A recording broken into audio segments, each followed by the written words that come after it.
Good morning students. 12th standard mathematics chapter 6 applications of vector algebra exercise 6.1 question number 9.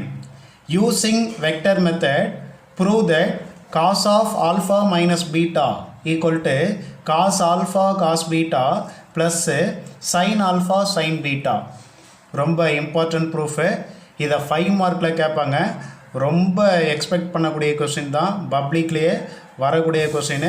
கண்டிப்பாக இதில் ஒரு 4 problems இந்த ஐடியாவில் இருக்குது. Cos alpha minus beta, cos alpha plus beta, sine alpha minus beta, sine alpha plus beta.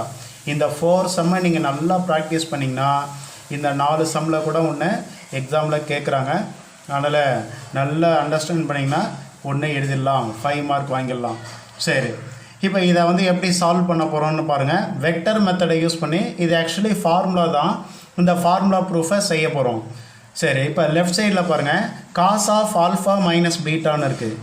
So இப்போ காசுன்னு இருக்குது. காசுன்னு வந்தால் ஒரு க்ளூ ஞாபகம் வச்சுங்க. காசுன்னு இருந்தால் என்ன திரும்ப செய்யணும்? டாட் ப்ராடக்ட் யூஸ் பண்ணணும். இது ஒரு ட்ரிக்ஸு. காசுன்னு இங்கே வந்ததில் டாட் ப்ராடக்ட்டு. அப்புறம் இங்கே பாருங்கள், ஆல்ஃபா மைனஸ் பீட்டா அப்படின்னு இருக்குது. Alpha minus beta. Alpha minus பீட்டாவாக இருந்தால் நீங்கள் 2 ஸ்ட்ரைட் லைன் போடுவீங்க. அது ரெண்டுமே நீங்கள் ஃபஸ்ட்டு குவாட்ரண்ட்டில் எடுக்கணும். இப்போ முதல்ல டயக்ராம் பாருங்கள். இந்த டயக்ராம் எப்படி ட்ரா பண்ணுறோம் பாருங்கள். ஃபஸ்ட்டு ஹரிசாண்டல் லைன்,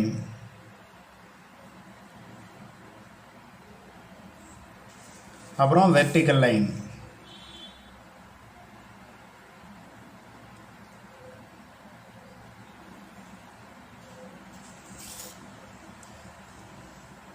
இது y axis, இது x axis. vertical line y axis, horizontal line x axis. xம் yம் வெற்ற இடம் ஆரிஜின் O. இப்போ இதுதான் ஃபஸ்ட்டு குவாட்ரண்ட்டு.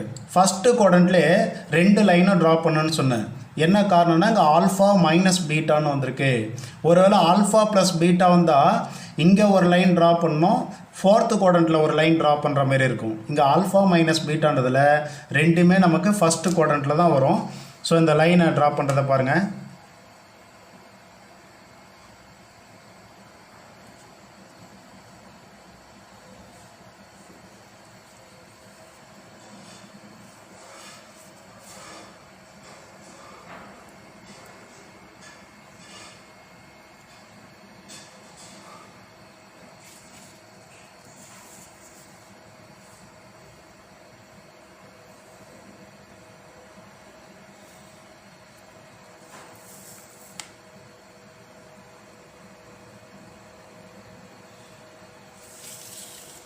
இந்த மாதிரி 2 லைன் போட்டுருங்க, சரியா?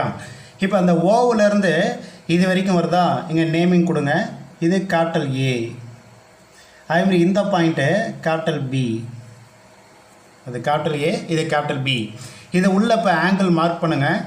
இந்த ஓஏன்ற லைனு எக்ஸ் ஆக்சிஸ் கூட எவ்வளோ ஆங்கிளை ஃபார்ம் பண்ணுது அப்படின்னு கேட்டால் ஆல்ஃபா அந்த ஆங்கிளை ஃபார்ம் பண்ணுது. அதேமாதிரி ஓபின்ற லைன் எக்ஸ் ஆக்சிஸ் கூட எவ்வளோ ஆங்கிளை ஃபார்ம் பண்ணுது அப்படின்னா பீட்டா அப்படின்ற ஆங்கிளை ஃபார்ம் பண்ணுது. அப்போ ஓஏவுக்கும் ஓபிக்கும் இன்பிட்வீனில் என்ன இருக்கும் அப்படின்னு பார்த்தோம்னா இந்த ஆங்கிள் ஓஏவுக்கும் ஓபிக்கும் இன்பிட்வீனில் இருக்குது. அப்போ இந்த பிக்கஸ்ட் ஆங்கிள் ஆல்ஃபா தானே, அதில் ஸ்மாலஸ்ட் ஆங்கிள் பீட்டா. அப்போ பிக்கஸ்ட் ஆங்கிளில் லோயஸ்ட் ஆங்கிளை சப்ட்ராக்ட் பண்ணிக்கும். அப்போ ஆல்ஃபா மைனஸ் பீட்டா அப்படின்னு வந்துடும் இந்த ஆங்கிள். அடுத்தது ஏவனுடைய கோஆர்டினேட்டை மார்க் பண்ணணும். இந்த ஓஏன்ற லைனு எக்ஸ் ஆக்சிஸ் கூட ஆல்ஃபா ஆங்கிளில் இருக்குது. அதனால் இதனுடைய காம்பனன்ட்ஸ் எழுதணும். காம்பனன்ட்ஸ் எழுதும்போது ஃபஸ்ட் எடுத்துன்னு ஹரிசாண்டல் காம்பனண்ட். ஹரிசாண்டல் காம்பனண்ட்டு காசை டிபெண்ட் பண்ணியிருக்கும். வெர்டிக்கல் காம்பனண்ட்டு சைனை டிபெண்ட் பண்ணியிருக்கும். ஓகேவா? அதனால் இது காசு, இது சைனுன்னு போட்டுருந்தோம். இது ஆல்ஃபா ஆங்கிளில் இருக்கிறதுல இங்கே cos of the angle alpha, இங்கே சைன் ஆஃப் ஆங்கிள் ஆல்ஃபா. இதுதான் ஏவனுடைய கோஆர்டினேட். அதே போல் பியினுடைய கோஆர்டினேட் எழுத தெரியணும். இந்த ஓபி என்ற லைன் எக்ஸ் ஆக்சிஸ் கூட பீட்டா ஆங்கிளை ஃபார்ம் பண்ணுது. அதனால் இங்கே என்ன எழுதுவாங்கன்னா cos beta comma sine beta. Horizontal component cos, vertical component போட்டோம்னா அது சைன் ரேஷியோவில் வரும், அதனால் சைனுன்னு போடுறோம். Cos beta comma sine beta. ஓகேவா? சரி, அடுத்தது யூனிட் வெக்டர் போடணும். இந்த எக்ஸ் ஆக்சிஸ் இருக்குல்ல, இதில் ஒரு யூனிட் வெக்டர் வரும், அந்த யூனிட் வெக்டரை ஐ கேப் அப்படின்னு வச்சுக்கலாம். ஒய் ஆக்சிஸ் இருக்குல்ல, அதில் போகிற யூனிட் வெக்டரு ஜே கேப் அப்படின்னு வச்சுக்கலாம். அப்புறம் இந்த ஓஏ அப்படின்னு போட்டுறீங்க, அதில் ஏவிலேருந்து எக்ஸ் ஆக்சிஸ்க்கு பர்பண்டிகுலர் லைன் மார்க் பண்ணியிருக்கேன். இது கரெக்டாக 90 டிகிரியில் இருக்கும் பர்பண்டிகுலராக. இந்த மீட்டிங் பாயிண்ட்டை எல் அப்படின்னு வைங்க. இந்த பியிலேருந்து ஒரு லைன் ட்ரா பண்ணியிருக்கீங்களா, இந்த பர்பண்டிகுலர் லைனை மீட் பண்ணுற பாயிண்ட்டை எம் அப்படின்னு வச்சுக்கலாம். சரியா? ஓகே, அவ்வளோதான். டயக்ராம் போட்டாச்சு. டயக்ராம் நீங்கள் போட்டிங்கன்னா ஒரு மார்க் வந்து நீங்கள் வாங்கிடலாம். நெக்ஸ்ட்டு இதனுடைய ரெஃபரன்ஸு எப்படி கொடுக்குறதுன்னு பாருங்கள். இதனுடைய நோட்ஸு ஃபஸ்ட் எடுத்துன்னு ஓஏ, அப்புறம் இன்னொன்று இந்த ஓஏவில் ஒரு யூனிட் வெக்டர் போவோம், அதை மார்க் பண்ணிக்கலாம். இந்த ஓஏவில் யூனிட் வெக்டரு ஏ கேப். அதேமாதிரி ஓபின்னு இருக்கா, இந்த டைரக்ஷனில் போகிற யூனிட் வெக்டர் பி கேப். ஓகேவா? சரி, இப்போ இன்ட்ரடக்ஷன் கொடுங்க. அப்போ ஓஏ டைரக்ஷனில் ஏ கேப் இருக்குது, ஓபி டைரக்ஷனில் பி கேப் இருக்குது, ரெண்டுமே யூனிட் வெக்டர் தான். அப்போ ஃபஸ்ட் பாயிண்ட் எப்படி எழுதலாம் பாருங்கள். Let's OA vector equal to A cap comma OB vector equal to B cap. ஓகேவா? OA vector equal to A cap, OB vector equal to B cap. So இதெல்லாம் என்ன வெக்டர்னா unit vectors அப்படின்னு அர்த்தம். Indicate unit vectors. ஓகேவா? இது எவ்வளோ ஆங்கிளை மேக் பண்ணுது அப்படின்னு கேட்டால், இது ஆல்ஃபா ஆங்கிளையும் இது பீட்டா ஆங்கிளையும் மேக் பண்ணுது. அப்படியே அங்கே பார்த்து படத்தை பார்த்து அப்படியே எழுதலாம். Maths an angle. என்னென்ன ஆங்கிள்? Alpha comma beta. எது கூட அப்படின்னு கேட்டால், பாசிட்டிவ் டைரக்ஷனில் இருக்கக்கூடிய X axis with positive X axis. Order மாற்றக்கூடாது, அதனால் respectively.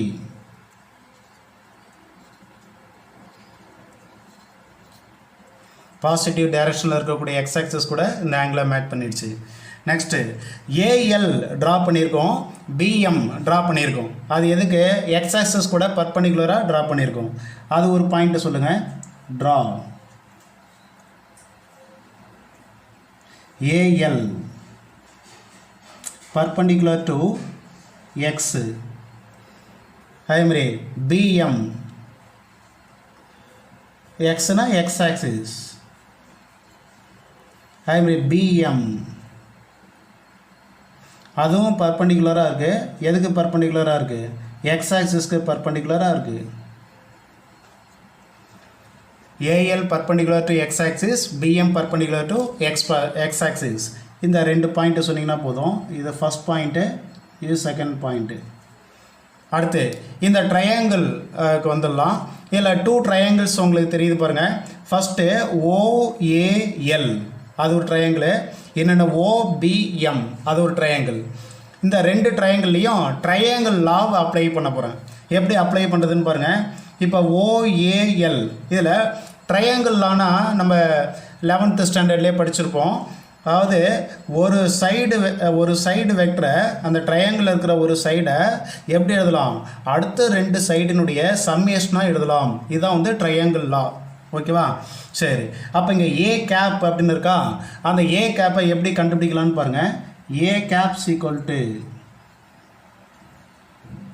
A cap equal to இதில் பாருங்கள். ஏ கேப் இந்த ட்ரையாங்கிளில் இதில் இது ஏ கேப்ன்றது ஹைபாட்டினஸ் சைடு. அப்போ adjacent side OL plus LA அப்படின்னு எழுதலாம். அப்போ A caps equal to OL vector plus LA vector. OL plus LA எழுதலாமா? தட்ஸ் ஈக்குவல் டு இதில் ஓஎல்ன்றது அட்ஜசன்ட்டு, எல்ஏன்றது ஆப்போசிட் காம்பனண்ட்டு. அங்கே மேலேயே கூட நம்ம எழுதியிருக்கோம் பாருங்கள் coordinate, cos alpha comma sine alpha. அதை பார்த்தே கூட ஈஸியாக எழுதிடலாம். அப்போ காஸ் ஆல்ஃபா அப்புறம் இன்னொன்று நீங்கள் வெக்டர் டைரக்ஷன் போட்டதில் எக்ஸ் ஆக்சிஸில் இது அட்ஜசன்ன்றது அட்ஜசன் காம்பனண்ட்டு, அதில் ஐ கேப்ன்றது யூனிட் வெக்டரு. அந்த ஐ கேப்பை இது கூட சேர்த்துடணும், வெறும் காஸ் ஆல்ஃபா மட்டும் போடக்கூடாது. ஆப்போசிட் காம்பனண்ட் பாருங்கள் சைன் ஆல்ஃபா, இங்கே நடுவில் ப்ளஸ் இருக்கிறதுல ப்ளஸ் போட்டுருங்க. ஆப்போசிட் காம்பனண்ட்டு சைன் ஆல்ஃபா அதை எழுதுறீங்க. அப்போ ஆப்போசிட் காம்பனண்ட்னா இது வெர்டிக்கல் லைனில் போகிறது ஜே கேப் யூனிட் வெக்டரு, அதுவும் இது கூட சேர்த்துடணும். ஓகேவா? Horizontal component with unit vector I cap, அதேமாதிரி ஆப்போசிட் காம்பனண்ட் சைன் ஆல்ஃபா இருக்குது, அப்படி போடும்போது வெர்டிக்கல் லைனில் போகிற line of action j cap அதை எழுதணும். இதுதான் வந்து ஏ கேப்னுடைய வெக்டார் காஸ் ஆல்ஃபா ஐ ப்ளஸ் சைன் ஆல்ஃபா ஜே. இதே போல் செகண்ட் ட்ரையாங்கிள் எடுத்துங்க, OBM அப்படின்னு இருக்கா, அதில் ஹைபாட்னியூஸில் பாருங்கள் பி கேப்னு போயிட்டுருக்கு. So B cap equal to இதை எப்படி சொல்லலாம் சொல்லுங்கள், இதனுடைய adjacent side plus opposite side அதனுடைய சம்மேஷன் எழுதலாம். அப்போ ஓலேருந்து எம் வரைக்கும் ப்ளஸ் எம்லேருந்து பி, அப்போ OM vector plus MB vector இதெல்லாமா. இங்கே மேலேயே பாருங்கள் உங்களுக்கு காம்பனண்ட்ஸை எழுதியிருக்கோம், காஸ் பீட்டா சைன் பீட்டா எழுதிருக்குமா. அப்போ காஸ் பீட்டா இன்ட்டு இதனுடைய அட்ஜசன்ட் சைடு என்ன காஸ் பீட்டானா அதில் போகிற unit vector I cap. So I கேப்பை இது கூட சேர்த்துருங்க. ப்ளஸ்ஸு ஆப்போசிட் சைடில் எம்பின்னு இருக்குது, அப்போ வெர்டிக்கல் காம்பனண்ட் சைன் பீட்டா, அதில் ஜே கேப் இருக்கிறதுல ஜே கேப் சேர்த்துக்கலாமா. So sine beta into J cap. அப்போ cos alpha I plus sine alpha J, cos beta I plus sine beta J.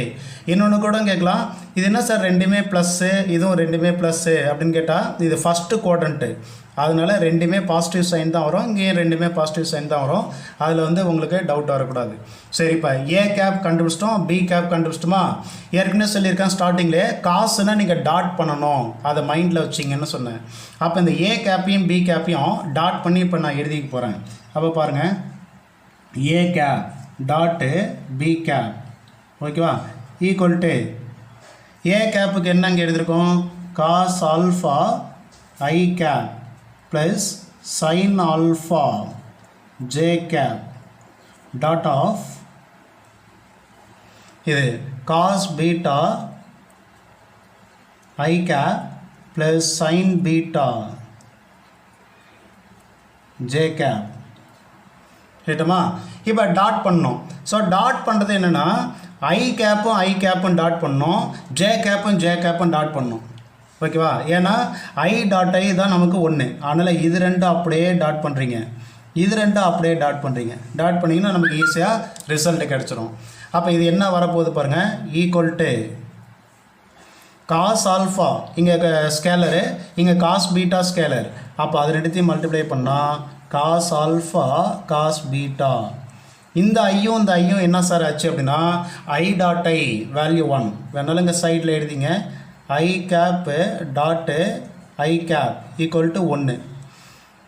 அதேமாதிரி sine alpha J dot sine beta J, அது ரெண்டுத்தையும் நீங்கள் dot பண்ணிங்கன்னா அந்த ஸ்கேலரும் மல்டிப்ளை ஆகும், sine alpha into sine beta அப்படின்னு வந்துடும். அந்த ஜேவும் அதில் இருக்கிற ஜேவும் என்ன சார் ஆகும்னா அது 1 ஆகிடும். ஸோ ஜே டாட் ஜே வேணா எழுதி வச்சிங்க, ஜே டாட் ஜே அப்படின்றது என்னென்னா 1, ஐயும் டாட் பண்ண 1, ஜேவும் டாட் பண்ண 1. இது கிடச்சிச்சா? இப்போ இது ஈக்குவேஷன் நம்பர் 1 அப்படின்னு வச்சுக்கலாம்.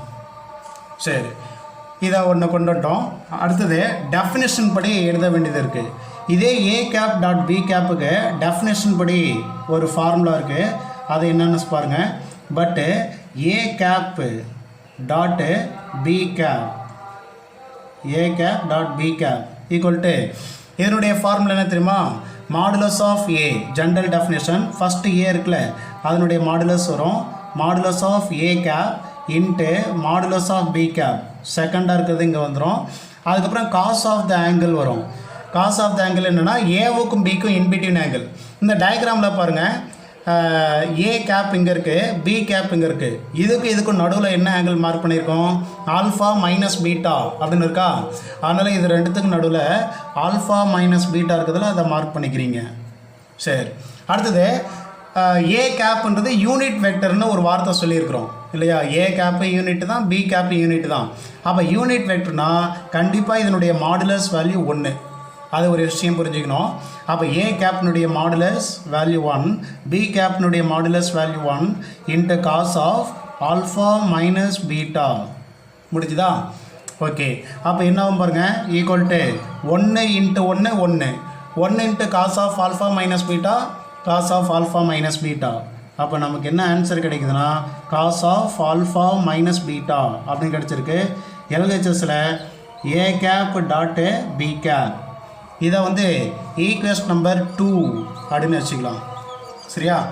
இப்போ 1ஐயும் 2ஐயும் கம்பேரிசன் பண்ணுங்கள்.